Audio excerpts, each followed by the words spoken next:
Hi, and welcome to the Viewfinders Photography Podcast. I'm your host, Graham Dargy, and today my guest is Jim Richardson, a photographer from Kansas, USA, who's shot more than 50 stories for National Geographic magazine. 50 stories for National Geographic. I'm so excited about this week's episode, and I'll introduce you to Jim in a minute.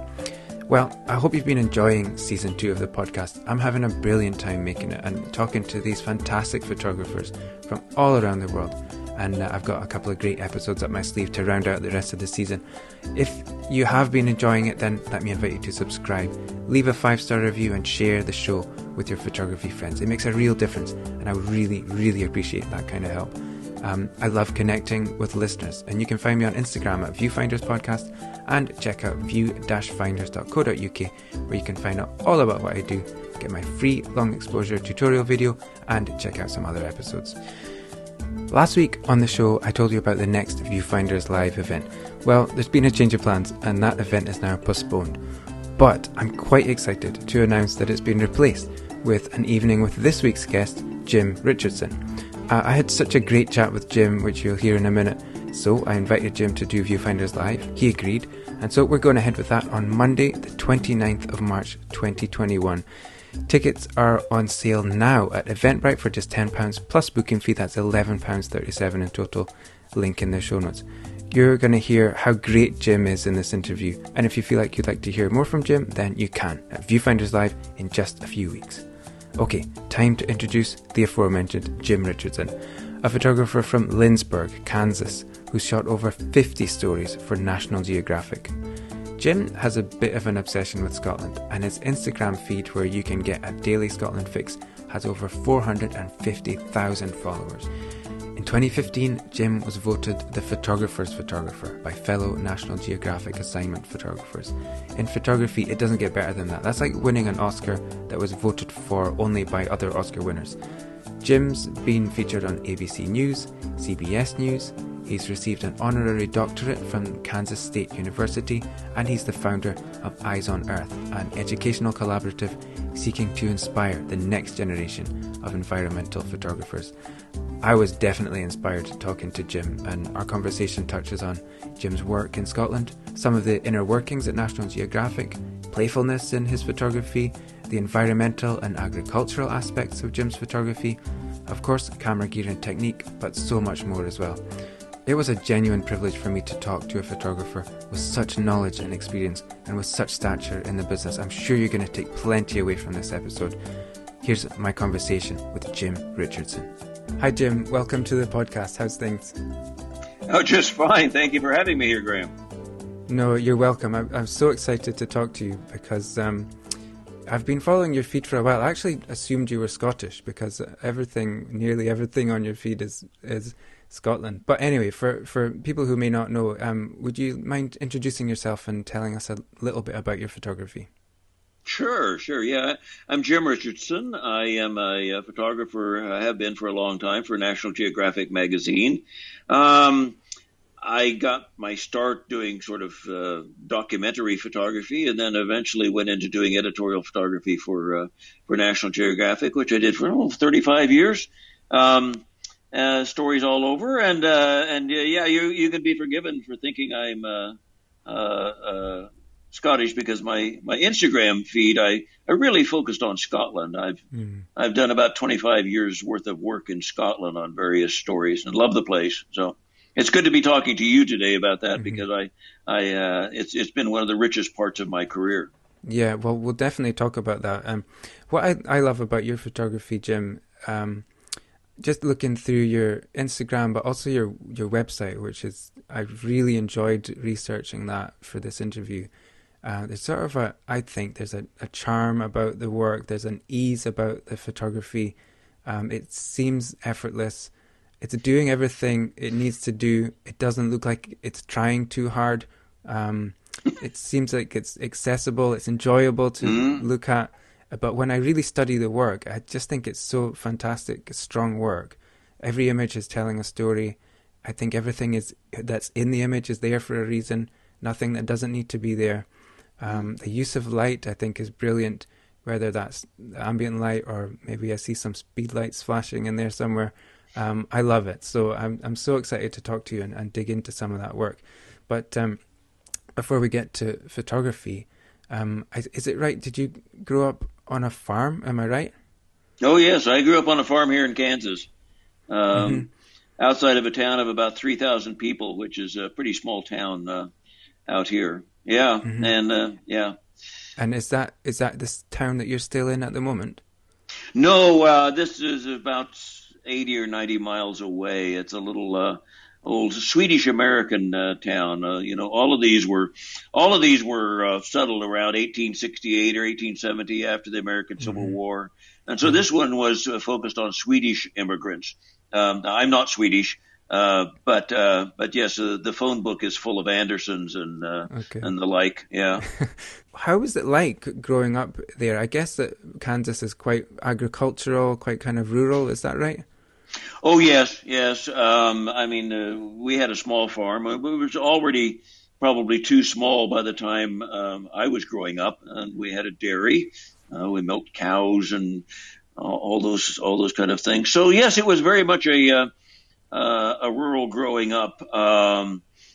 Going out hunting rabbits after school, kind of things with my Hmm. dogs, and my dad was a truck driver, and on his trips hauling eggs to Texas, he would stop in pawn shops along the way looking for cameras. He was an Hmm. amateur photographer looking for Right. cameras, and so my early access was to cameras like a. One of my first cameras was a Zeiss Icoflex. I don't know if you've ever heard of those. It's Zeiss's answer to the Rolleiflex in the 1950s. Okay. Yeah, really quality stuff. Zeiss Tessar lens and all of that. So I had access to really some pretty good cameras early on, and learned to do darkroom work out in the kitchen Mm. at night. Uh, always hoped nobody would drive by and their headlights would shine in the window and ruin your print. But yeah, that's my background. Went to a one room school. I Right. mean, we had 16 kids in 8 grades. And, Hmm. yeah, it's pretty much the rural growing up out in the middle of the American Midwest. Yeah, it sounds to me that it just sounds really like something that we would see in a movie or something, like a Western type movie. And maybe that's as exotic to me as coming to Scotland is to you. Well, many times when I when I go to Scotland, I talk to people about Scotland. I often tell them, that going out to a little island in Scotland is very much like um, life in a small town in Kansas, except you have more lighthouses. You know, but the issues, the interdependence of people on each other, the the hard scrabble life of trying to make a living in some place that doesn't give it to you very easily. Hmm. Um, all those kind of things out on the edges of Scotland. If you go out to the Isle of Muck, in the small isles, or you go out to the Outer Hebrides and Lewis and Harris, yeah, I could pretty well talk to a crofter on Harris, Hmm. Yeah. and make sense of what he's feeling and the kind of things he has to deal with. So it's not that different. Well, yeah, that was interesting that you said that because I was wondering if there were some kind of parallels there, things that you recognized from that kind of island life that you seem quite fascinated by the Hebrides and the Crofters and Hmm. that kind of hard way of life that they have out there, and with And where you come from. Orkney, but Orkney has such a strong agricultural tradition, but they also have a strong sense of community life, Hmm. and so. Oh, I mean, I could go to a wedding in a small town in Kansas that I have, and be very much at home as I was at a wedding in Stromness many Hmm. years ago. They would both be passing around the grog and Hmm. glug. I'm sorry, they're probably and um, many of the same kind of things, but with their own twists. That was the first time where I'd ever seen Auld Lang Syne done at the end of the night. With Hmm. everybody joining hands and coming together. That was pretty fascinating to see. Okay, so was there ever an expectation that you would go into farming or something like that? Or when did photography really become a thing that you were going to do? No, I never thought I'd go into farming. But I did go off to college, though. I'd already been an amateur photographer for some time, as I mentioned. Mm-hmm. I got to be a senior majoring in psychology after about 5 or 6 other majors, gadflying about the academic world, including things like electrical engineering and music education and lots of things. And I was second semester senior, and I kind of all of a sudden got to thinking what I would actually do if I were a psychologist, and I didn't want to do that. And about the same time, I got an opportunity to take a job with a student newspaper. I'd never done any journalism or taken any journalism classes, but it really stuck. And I stayed on there doing that for the student publications for a while. Then I got an internship at the newspaper down the road in Topeka, Kansas, the capital, without really realizing that it was the absolute epicenter of opportunity for young photojournalists of the era. Probably, let's see, 3 or 4 of the directors of photography of National Geographic came out of that Topeka group that I was with. And the editor of National Geographic came from that group. So it was really an opportunity, and that's where I really learned the business of photographing picture stories and doing all kinds of photography on short deadlines. Really short deadline. Yeah. So what kind of assignments would you have there with that paper? Everything from, going out and covering the 1048. That was the cop talk for an injury accident. The governor's office for proclamations. Saturday football at the universities. Friday night football at the high schools. Picture stories of social issues around. We did 5 picture pages a week, picture stories. But so there would be that, and then there would be the hobby page, in which that was you'd go out and photograph some guy who liked to paint lead soldiers, that kind of thing. That would have been a good one. There were other ones that were kind of thin on the ground, and do a picture story out of it, and you'd have 30 minutes to shoot the picture story. So you got very good at it. Then there would be the assignments like the real estate, in which the real estate department was showing. So you do sort of like drive-by pictures of houses, and cook of the week, the recipe thing on Thursday. So you go out and do a nice portrait of the woman cooking her cookies or whatever the recipe was. So a wide range of stuff. But what really was good about it, Graham, was that you didn't have this luxury of time. Sometimes you did, but other times you would come in at the Saturday morning journal shift, come in at 7:30, and the deadline was 9:45.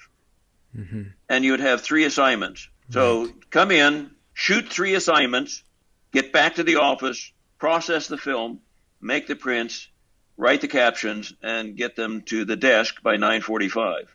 So 2 hours and 15 minutes. Yeah. So you get slick. You get slick on that. 3 different locations. Not one location. No, 3 different assignments, driving between them, and never the whole thing. Yes, and so and like doing a picture story.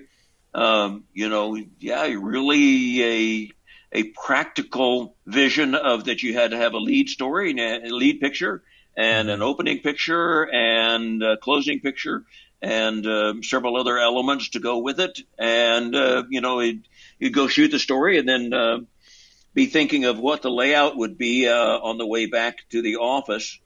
I remember one time I got in late on a Saturday morning, and I did. I developed 3 rolls of film and did the layout and made the prints set the headline, and wrote the captions in 18 minutes. So, Wow. yeah. So when you're coming back, you're pre-visualizing how those images are going to lay out. Yeah. And then do you have to print it in that layout then? Yes. It sounds, what you've described, it sounds like fantastic as a school of how to be a photojournalist. It sounds amazing. Did you have a mentor there, or I know you mentioned some other good guys came through there, because they must have had to learn how to do that so well and so quickly. The main guy was Rich Clarkson, who was the director of photography there, who had built up this whole thing. Is probably the one of the best known mentors of talent in American photojournalism. Right. Yes, he went on to be director of photography at National Geographic for a while. He for Sports Illustrated, he photographed 50 Final Four tournaments. He did his first Sports Illustrated cover at 19. Yeah, so. one of those guys. Oh yes, yeah. So, but it's so valuable to come up under someone like that. I really envy that education that you've had there. I think it's set you up really well. There was one time, Graham, when I noticed I watched him on the sideline shooting football, and he had the best lenses, by the way. Like he had early on there, he had a 300 millimeter f2.8 topcore. Now, I don't know if you've ever heard of that lens or anybody else, but it was the first of the 300 millimeter f2.8 lenses. And it was a big monster thing, manual focus, of course, and manual f-stop and all that. But he had one of those, and it had a beautiful quality that really could make some cover pictures that were gorgeous. But I was watching him on the sideline of football, and you know how American football goes up and down the field. And you come to a place when you're shooting this stuff, you see, in which you can't get the whole player in on a horizontal frame.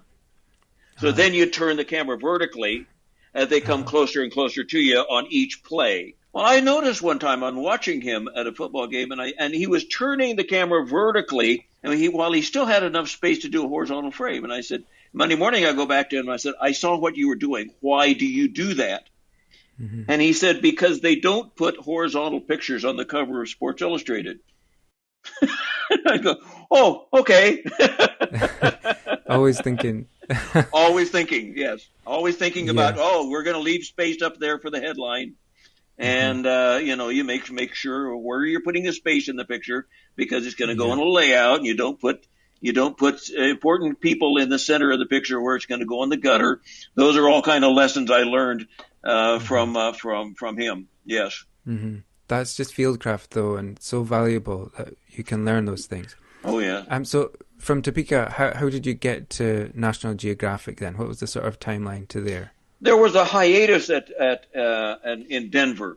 I went out there. Rich Clarkson left Topeka, and I followed him out to Denver Post, and I worked there for about 5 years as a special assignment photographer doing regional things. While I was at it, I was doing a story on the flooding of the Great Salt Lake in about 1984 for our Sunday magazine. And I took those pictures and showed them at a workshop where one of the National Geographic editors was also presenting. And he said, why don't you come back to Washington with me and show them to the editors? And I did that, and they gave me an assignment to go back and shoot some more and finish out that story. And that was the first story that ran for National Geographic in 1984. So, but that didn't really take, and I didn't really think I wanted to be a National Geographic photographer. When I started freelancing in 1985, 86, I called up the director of photography, Tom Kennedy, and said, I'm now a freelancer. Let me know if I can help you out. And he said to me, I've got this story on Atlanta I've been trying to assign. I like what you did in Cuba, Kansas. Would you like to try that? And so 10 minutes after I started freelancing, I had an assignment from National Geographic. But the background is this was 15 years into my career. And by then I knew National Geographic and they knew me, and they knew it wasn't just a walk in the door, kind of thing. So So that, and even that didn't really take. What really took us when I did the Colorado River story, and Okay. as an environmental story, that's when it really, and then that set the stage for the rest of it. Okay. So when you say that was one that went down well with the people at National Geographic. Is that what you mean? Yes, and also it was a new model. Previously, if we had done a Colorado River story, it would have been our great adventure going down the Colorado River. Mm-hmm. With lots of pictures of rapids in the Grand Canyon. No, instead, we did this as an environmental resource story. Water issues, the value of water, where it comes from, where it goes, legalities of it, scarce resource in the desert land, stuff like that. And so it changed the model of what that kind of a story would be for National Geographic. Right. And I took those issues and I made pretty good pictures out of them. So it was a much broader scope to the way the story was presented. Right. I was curious about when you're working with that magazine. Do the stories come from the editors? Do they come from the writers, from photographers? Where does the sort of pointer for the story come from? Can be all of the above, and some photographers did simply wait till they got assignments. I always thought it was a bad way to do business. So about 70% of the stories that I did for National Geographic are things that I proposed.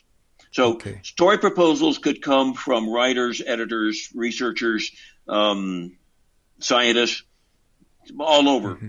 But there were a number of us who made it our business to write story proposals, and I always wanted to do that because I wanted to make sure that any assignment I photographed was something that was loaded with pictures. And Yeah. I didn't want to do an assignment that just had virtually no pictures to do. Yeah. And I actually turned down some stories in which I thought there's no pictures here. Yeah. And presumably it gives you an opportunity to be more invested in the story as well, which is going to lend you to do better work, I would think. And what I wanted to do there was I wanted to be the architect of the foundations of the story. Mm-hmm. In other words, I wanted it to be a visual story that would also have text with it. I did not want it to be a text story that the photographer would illustrate. Mm-hmm. So I wanted to make sure that it was a visual story first. Mm-hmm. And I was glad to work with a writer, but I wasn't going to sit around and wait for the writer to come up with ideas. Yeah, but that circles back to your training in Topeka where you're shooting photo stories, and that's your DNA, okay? Yeah, that's DNA is exactly right. So was the first story that you did there in Scotland, was it Plaid to the Bone, is that right? Yes, it was. Okay, so what was that story about? It was an old-fashioned National Geographic country story, Mm-hmm. is what it was pretty much. There were some angles of it that was about the sort of the New Scotland of the time. What was this? 94? Did we publish that? I forgot yeah. But it was pretty much a country story, and Tom Kennedy had called me up. And he said, and I had just done a couple of thankless stories. Well, nobody wanted to do them, and I did them, and I made them look okay. So yeah, so he owed me, and he called me up and he said, I know you'd like to do a story in England. I don't have any story in England, but I've got a story on Scotland. Would you like to do that? And I said, well, sure, why not? I knew nothing. Graham, Okay. I couldn't find Edinburgh on a map. I'm pretty sure, but we did things like that in the time. We would never do that again.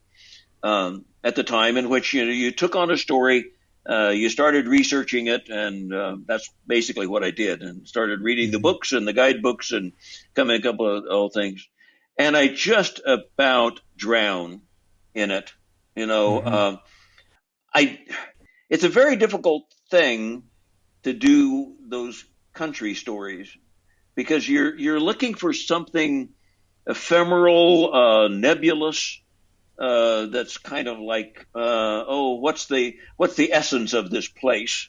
Yeah. And yet you can't just sort of like get in your car and go drive all the one lane roads up in Sutherland, and Yeah. hope you find a sheep herder or something. Hmm. There has to be some substance. There has to be the core of it. So, but I just remember at the time, I was panicked, because I was trying to figure out what the picture should be, where I should be, didn't know where things were. I would Hmm. call home to my wife and I would say, I'm failing. They're going to figure out that I don't know what I'm doing. All of the panic that takes over. Um, Hmm. and she would say, "Oh, stick with it," and I did, and it came out pretty well. And that was the beginning of all the subsequent Scotland Yeah. stories. What do you remember? What was if there was one thing that really you actually got a hold of on that story that gave you the direction to kind of see it through? Not one thing. I did find a couple of things. I reasoned that if there were big crews of people who would show up at Stonehenge for the summer solstice, there must be something similar in some of the stone circles in Scotland, and that's Yeah. how I got to Callanish, and that made Uh-huh. a very nice picture. I knew about Eilean Castle. I'd seen pictures of that before, but I knew that you couldn't just go do yet another Eilean Castle picture. Yeah. That there's been a few photographers hung around there. So Yeah. I made it a point to find out when and where the full moon would be rising. And I remember the evening of being there. Have you been there? Have you photographed it? Yeah. Okay, so you know that there's a little parking lot across the bridge where Yeah. everybody, there were about 50 of us, all tripods, shoulder to Yeah. shoulder. Sun's going down. It's a nice sunset, nice light on the sunset. Sun goes down. 47 photographers leave.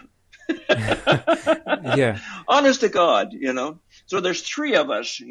There's myself, a German photographer, and a Scottish photographer. And the Scottish photographer's packing up his tripod, and I had looked it up on my astronomy program when the moon would be coming up. I knew that it was going to be coming up at like 7:17 or something like it. No, a little bit Hmm. later than that. It would have been more like 9 o'clock at night. And I said to him, I said, you might want to stick around. The full moon is going to rise and I looked at my watch and I said, I think 13 minutes. And he said, yeah, right, laddie. and he left. So then it was just me and the German guy, and we stayed there for another 2 hours, and it just got better and better and better. And it went to this deep dark blue, and it was absolutely gorgeous. And it was that late picture with the moon and the all blue and everything like this. And I remember Dennis Dimmick was showing, my editor was showing it back in Washington apparently, and he said when that picture came on the screen, he heard several of the other editors in the room say, "Whoa." Good. So I knew that I had done something then that was, but that's the kind of level you have to get the pictures up over the bar Yeah. to that kind of level, and you're presenting pictures to a room full of people who've seen a lot of pictures Yeah. taken by a lot of really good photographers. So Hmm. that the pressure is that, oh my God, they've seen this stuff before. So how does that pressure fall on you? Do you feel that when you're out there with the camera in hand, or does it Mm-hmm. motivate you? Obviously, you must manage to deal with it, but what effect does that have on you? I'm scared to death. Yeah. Hmm. Scared to death. Yeah, because well, there are several things about it. Is that one? They picked me, and they're giving me all this money and support to go do this, and you think, gee, they could have had William Albert Allard, or they could have had Jim Stanfield, or they could have had anybody else. Hmm. And I've got some responsibility here. The second thing, though, is that I know how easy it is to fail, and Hmm. you don't get those quality of images, and it doesn't come apart. And the third thing, of course, is that I was never a staff photographer. Um, Hmm. And by then, there just weren't any staff photographers. They'd gone all to contract stuff. So my stories were always, you're only as good as your last story, whether or not you're going to get a contract to do a new story. So it was always, each story had a new contract. Mm-hmm. So you generally figured you could survive one mediocre story, but you couldn't survive two at National Geographic. So yeah. Scared. Yeah, one point I was going to pick up with you was on one of your Instagram stories I was watching the other day. There was a shot. There's horses or ponies. Oh yeah. And there's these 3 horses, and in the story, you were giving advice about how, that's the shot, and then you try and shoot it a few different ways.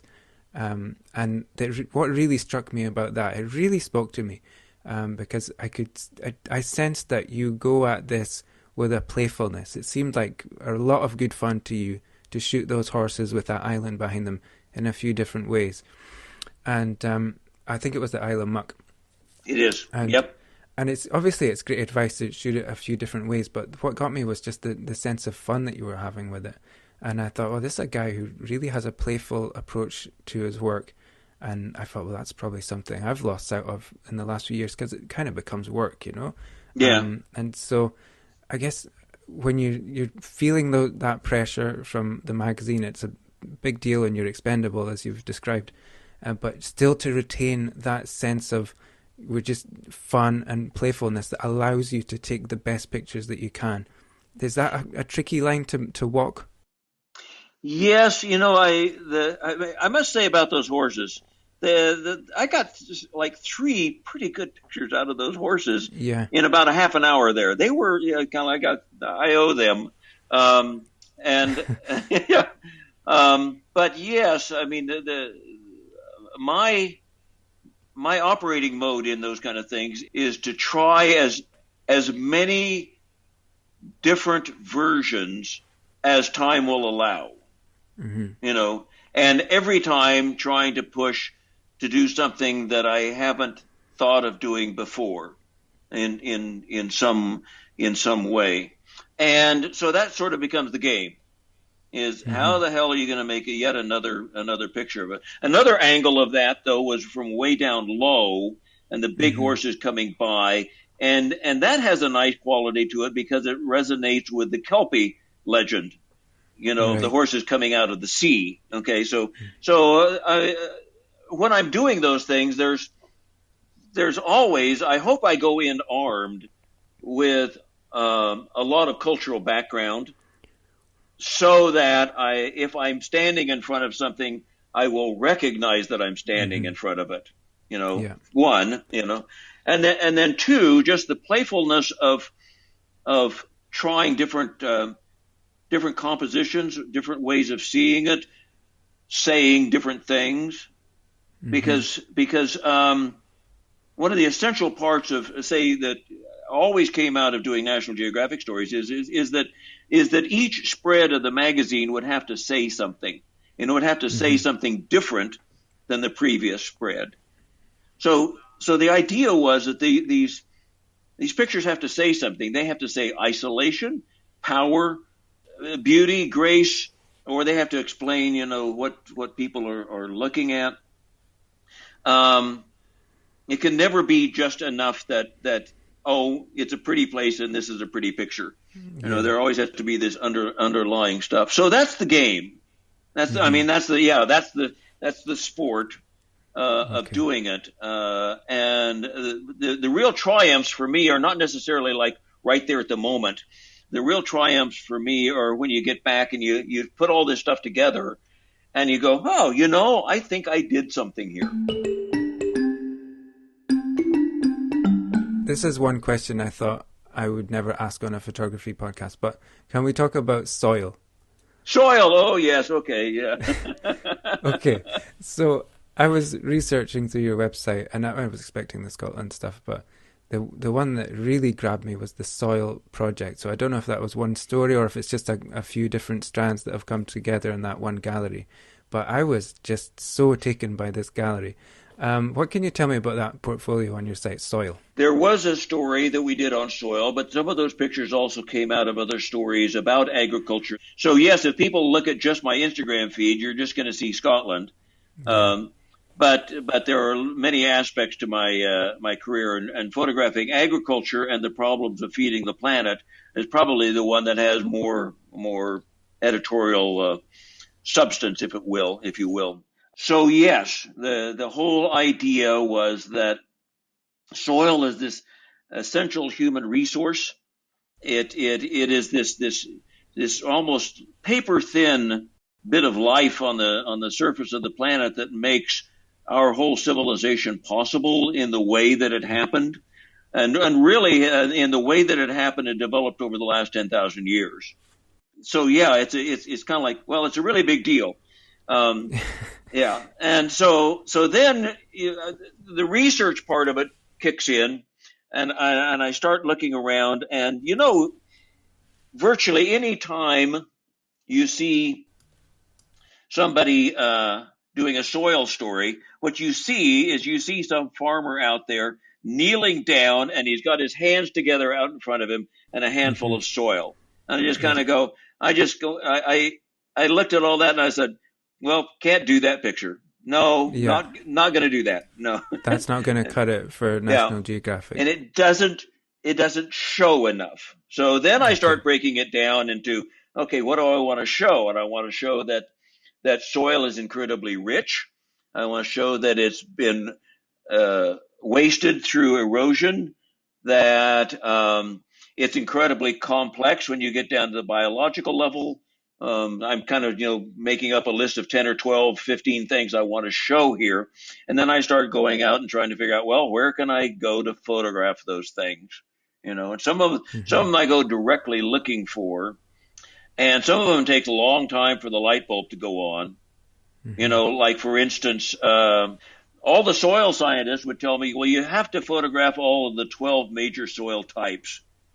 I'm going, oh, my God, I don't know how to make a picture.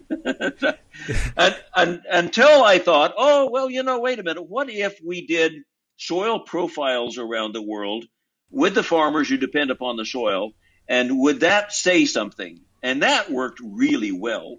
So I decided that I was going to dig soil pits all around the world where I could photograph the farmer with their soil. Right. And as it worked out, the difference between Cletus Reed up in Iowa with 18 inches of rich black topsoil compared to Mariama Abdoulaye in Niger with just absolutely desecrated soil, visually was a huge contrast. Okay. Almost anybody looking at the magazine could look at those two pictures and go, oh, I get it. So it was about a year-long project by the time it was done and published in the magazine. But yeah, I mean, it's a lot of head scratching about what you're going to photograph and where and how. It's really interesting to hear that side of things, because research, I kind of knew this before I spoke to you, but it's come up as a big thing for you. You can't just go to some fields and start looking for soil. You've got to have something more to go on, right? One of my greatest research triumphs was during the soil story. I needed to photograph soil salinity. This is where soils have gotten too much salt in them, And I'm calling around to soil scientists and everything, and I get a name of a soil scientist out in California, I think, and I called up and I got a hold of his secretary, and I told her what I was looking for and could I talk to him, and and she says, just a minute, I'll go ask Dr. whatever his name was. She comes back in about 3 minutes and says, Dr. So-and-so says to go to the highway junction on the north side of Gunnison, Colorado, set your odometer to 0, drive 10.7 miles west, and look north. And sure enough, 10.7 miles, I looked north. There's soil out there with salt all over the surface of it. and it was perfect. And is that the leading shot in that gallery with the cross section of the sort of dried out soil? Is that right? Well, there was dried out soil with white crusty salt on it. Yeah. Yeah, Yeah. Okay. I see. that's it, man. That's it. Well, that was a worthwhile phone call. Oh boy. So you've got the research. So one thing I'm slightly curious about is you've got to research. How deep do you go with that? Do you storyboard an image? Where to the point, the research to the point of this is the exact picture that I'm looking for, and how much, obviously you can't hold on to that too tightly if you do that when you get to a location. Where's the balance there? You're right. It's a balance. I mean, there is I'm pretty wedded to the idea of what the picture should say, unless I get out in the field and I discover that it's not true. Okay. Yeah. Yeah, and there are a number of times that's come up. Something has been oversold or something, So, but to the idea of what the picture should say, the actual execution of it in the field, I may have some vague ideas of what I'm after, but I'm always open to what will actually make the picture work. And so not storyboarded. If you're doing a movie, you see movie directors, oh man, they really do have it storyboarded. No, I don't do that. But especially on these complex editorial stories where you're going to multiple locations and you have definite things that this needs to convey. Yeah, I have ideas pretty well pinned down. Yeah. This kind of segues to the women farmers and the soil and farmers sections as well. Mm-hmm. So just to go to the women's farmer section, these pictures are right up my street. The environmental portraits. With some lighting in there, and you all around the world with some fantastic characters in great environments. That looks like a fun project to shoot. Was that related to some of what we've just been talking about? This was another story. All these were done with Dennis Dimick, the same picture editor, and he had grown up on a farm too. So, and by that time, our friend Chris Johns, who had been in Topeka and had majored in agriculture at university with Dennis, was now the editor of National Geographic. So you can see three of us coming together on agriculture stories. Yeah. So this was a story that was about the overall issue of feeding the planet. And Dennis broke it down that I would do the portraits of the farmers, and George Steinmetz, he would do the aerials of large-scale food production. But my job was to personalize it, to get in there and meet people and make them personal. So what we decided we would do is basically that we would do these portraits of farmers all around the world, all in the same way. Mm-hmm. And that basically came down to pretty much a 35 millimeter f1.4 lens, at about 5 to 6 feet away, with a softbox on them to kind of give them a little bit of the glamour light. And so, but the fundamentals of it that I wanted them to be real people with real names. I did not want them to be caricatures of third world farmers. I wanted them to be real people. Yeah. I wanted to give them the honor of photographing them with all the care that we would have photographed the CEO of a corporation, and I wanted the variety. So by photographing them all in the same way, then the differences in their situations, whether it's a farmer up at 14,000 feet in Peru, or a woman growing cabbages in Ukraine, or women out in the fields with rice in Bali, those differences would be the photographs. Now, I put together on the website a lot of the women, and well over half of the photographs were women, but we didn't go out with the idea of photographing just women. But the fact of the matter is that in the world today, more than half of the farmers in the world are women, and we don't recognize that. And I was determined that from my research that we would do that. And they were wonderful characters. Now, I didn't know who I was going to find when I went there.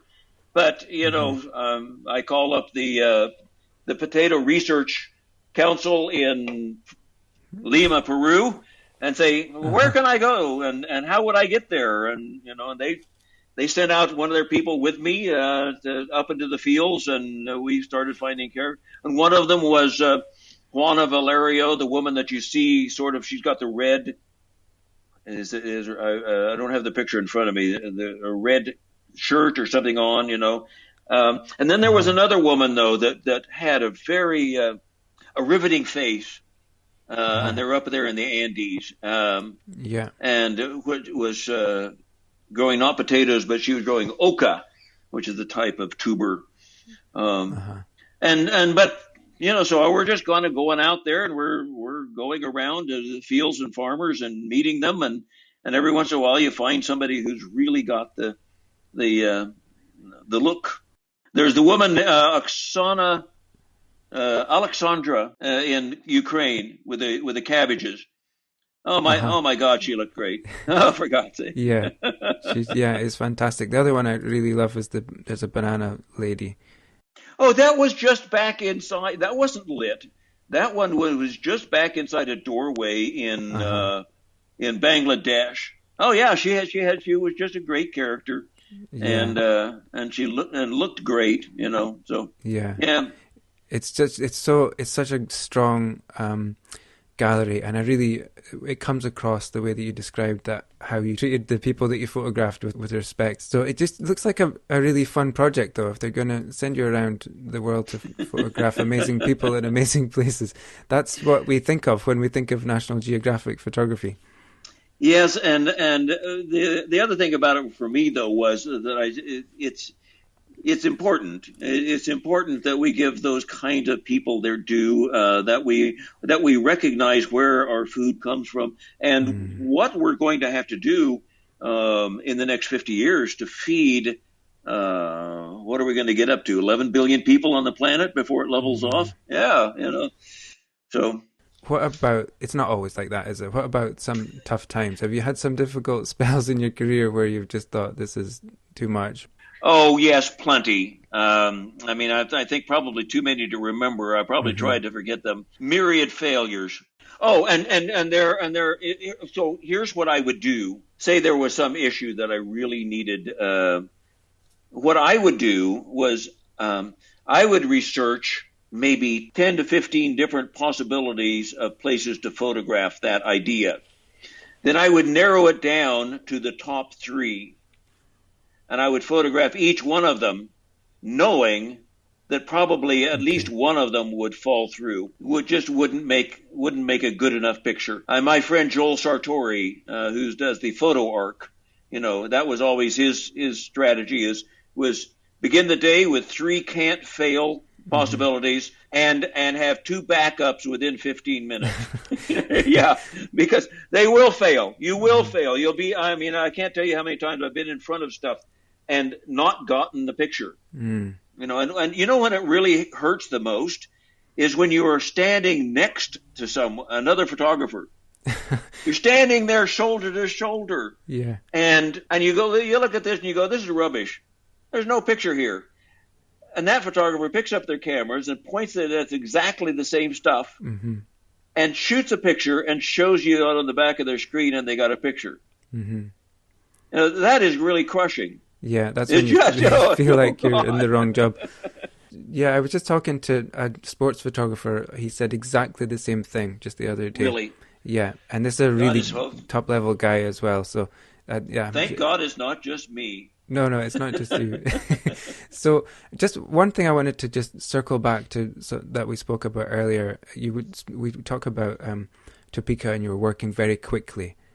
Is that habit of working quickly, is that still with you? Because you presumably had a bit more time with a lot of the National Geographic work to do things. Right. Do you still find yourself working in that very quick way? Yes, but not in the same way. Not in the same way that, I've got to be out here and do these pictures in 15 minutes, I'll approach this with 2 answers that I hope in sum total will give the picture. At National Geographic, there were a number of times in which very well-known and very successful news magazine photographers were hired to do a National Geographic story, and they would very often fail. And they would fail because not because they didn't do good pictures, but because they didn't do great pictures. They did very good news pictures at the same level that they did on Time Magazine and Newsweek, you know, and they would do a lot of them, but none of the pictures would ever transcend. They would never sort of stick with this place and just keep plugging away until they did something transcendental.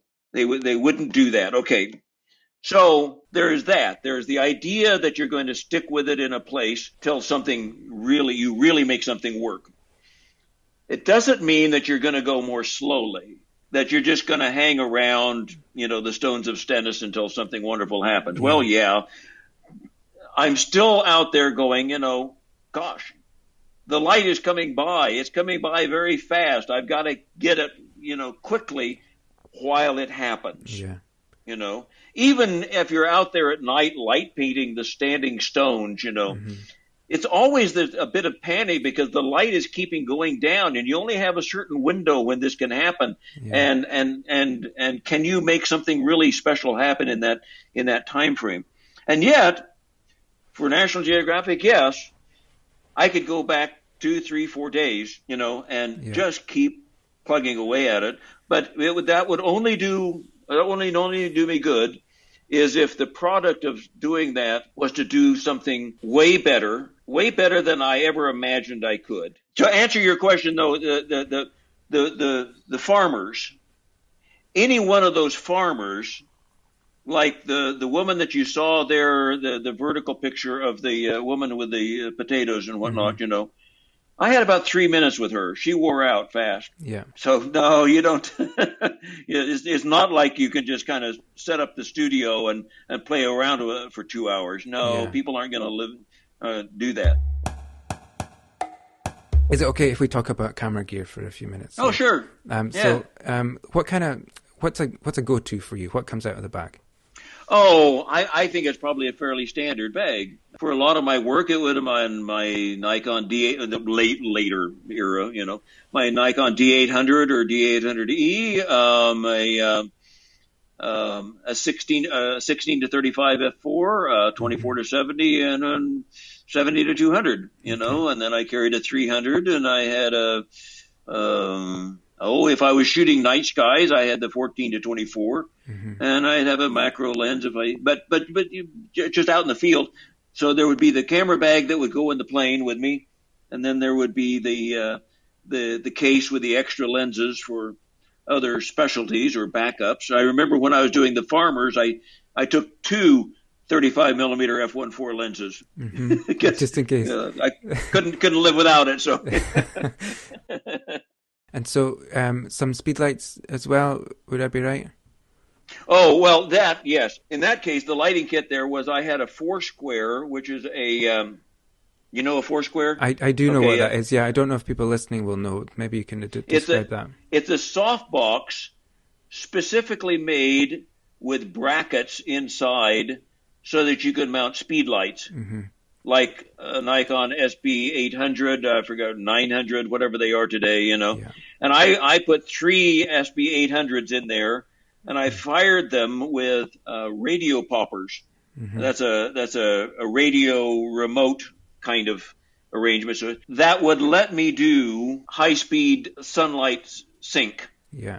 And that was essential because I had to be able to shoot at a 8,000th of a second at f2 in pretty much broad daylight to get the out of focus background, and yet fill the shadows very, very nicely, but not make the whole thing look exotically lit. Yeah, there was about it that we wanted the transparency that the picture was about the people. It wasn't about the photographer. Yeah.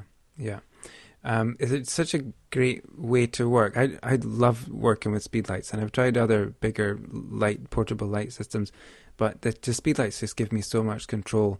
And I've got 4 in my bag, and it's just, you can do anything. It's really amazing. And you can putting them around the room. You can light, especially with high ISO today. You can light a lot of stuff with some speedlights. Yeah, and when it comes to camera craft, when the camera's in your hand, are you Are you sort of using the camera in manual all the time, or do you have other sort of go-to ways for using the camera depending on what you're shooting?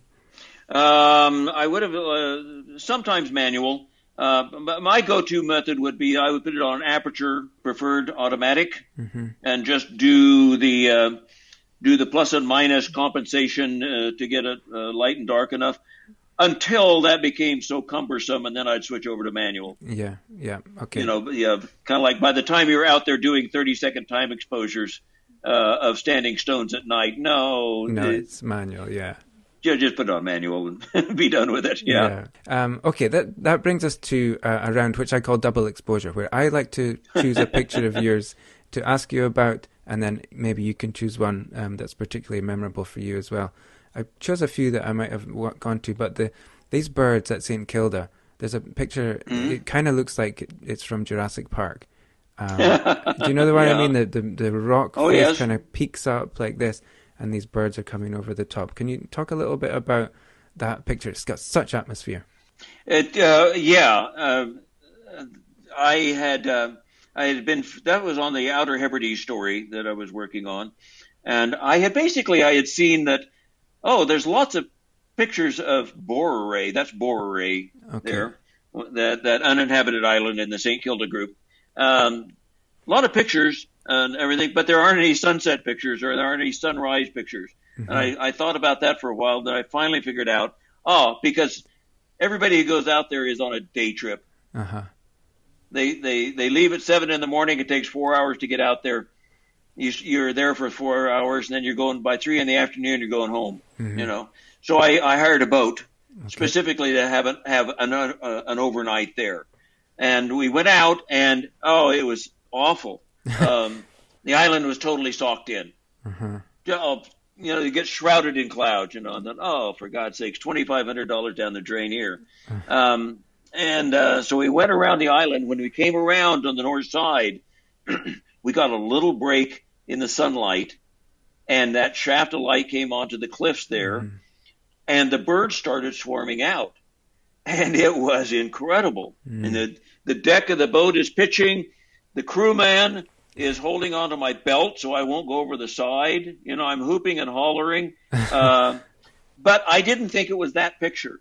I thought it was a wider angle picture. I did a wider angle that's got the big rock over on the right side, and then it's got the whole island, and the birds are streaming out. And it's a pretty good picture. But it took Dennis, my picture editor, to convince me no, it's this one. It's the tighter one. I'm always in the mode of getting more in, and he had to convince me. But so thankfully, while I was there, I screwed this 24-70 down and shot some tighter stuff. And it was one hell of an evening. Yeah. I've heard the crossing is really rough. You've been out there? I've been to the Hebrides, but I haven't been out there. No. Okay, is there? It must be a really impossible question, but I wonder if there's one particular memorable photograph you can talk about as a great experience, super memorable, opened a new avenue for you, anything that was a real highlight from your career. Early on, I was still in the newspaper. I had these visions of following in the footsteps of Henri Cartier-Bresson and W. Eugene Smith. And I was driving around small towns of Kansas looking for those quintessential elements of life pictures. And I was up in the little town of Sabetha, Kansas, and there was a woman sitting out on her front porch, an old woman, in her rocking chair. And I drove around the block 3 times, working up the courage to go ask her if I could take her picture. It was so intimidating to me. Finally, I did. I went up there. It was Mrs. Shintaffer. She didn't want to have her picture taken because she had tennis shoes on that had holes in them. But then her granddaughter showed up with her great-granddaughter, the baby. And once she was holding the baby, she was fine having her picture taken. But what happened there for me was that I remember looking through my 24 millimeter lens at this scene, and I'm doing all kinds of things, which are really just sort of moment pictures. They are pictures of what's happening. She's holding the baby, she's smiling at the baby, all this kind of stuff.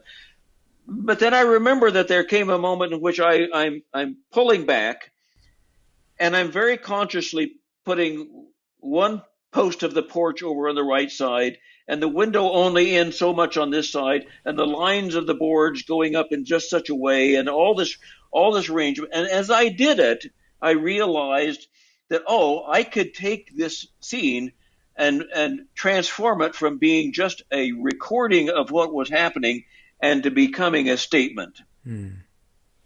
A statement, and a statement essentially from the woman holding the baby about her pride. It was, so in other words, it wasn't just a little news feature picture of woman holds baby. It was that, this is the pride of generations, knowing the productivity of and nature of time. so to be a little profound about it, but that realization that by how you framed the picture and how you presented it, that you could take this moment and make it into a statement, that was pretty important in my photographic life. Right. Yeah. That's such a great answer. I'm looking at the photograph now, and I'll put a link for this for people who are listening in the show notes so they can see that. Good, thank you. No, it's great.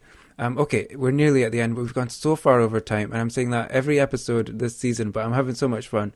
I'm not really apologizing for that. This is a quick fire round, so we'll go fast. This round, cleverly called Motor Drive. No long answers. Okay, got it. Okay, wide angle or telephoto? Wide angle. Coffee or tea? Depends on if I'm in the UK or not. Well, this is now a Scotland-related question. Whiskey or iron brew? Oh, whiskey, of course. Okay. But I do drink iron brew when I'm there. You do. Yeah, sure. I know I would have loved to talk more about your Scotland. I know you've got a lot of great distillery work, and I was thinking it's such a great subject to really get your teeth into photographically, but we just wanted to touch on other things as well. So anyway, okay. It's whiskey over iron brew. Head or heart? Head or heart? Oh, impossible question. No fair. Okay, you're disqualified. Okay, how about this one? The greatest Kansan band of all time? Oh, that would be the Pot County Pork and Bean Band that I photographed, yes. Okay, are they still on the go? Oh no, this has been a long time ago. Okay, I'll try and look something up and link it in the show notes if it's possible. Okay, what was the last great book or movie or album that you experienced? Oh, 2 days ago I listened to the brand new recording of Beethoven's Ninth Symphony with Manfred Honeck conducting the Pittsburgh Symphony. It was bar none the best new recording of the last 10 years. Okay, I'm linking that in the show notes. Okay, this is the linchpin question of the whole interview. Expensive lens cloth or the corner of your shirt? I pull out my T-shirt that's cotton underneath. Mm-hmm. Okay, that's a lot of people do that. How about my idea for a shirt that's got a lens cloth material on the corner? Oh, that's excellent. Oh, I'd buy them right away. Do you have a favorite photographer at the moment, or just generally a favorite photographer? Oh, I think I would go back. This is going way back. I'd go to Henri Cartier-Bresson when he was doing all those pictures of everyday life. Yeah, that was that got to me, and that transformed what I thought photography was about. When do you feel at peace with the universe? Oh, I think there are times when I'm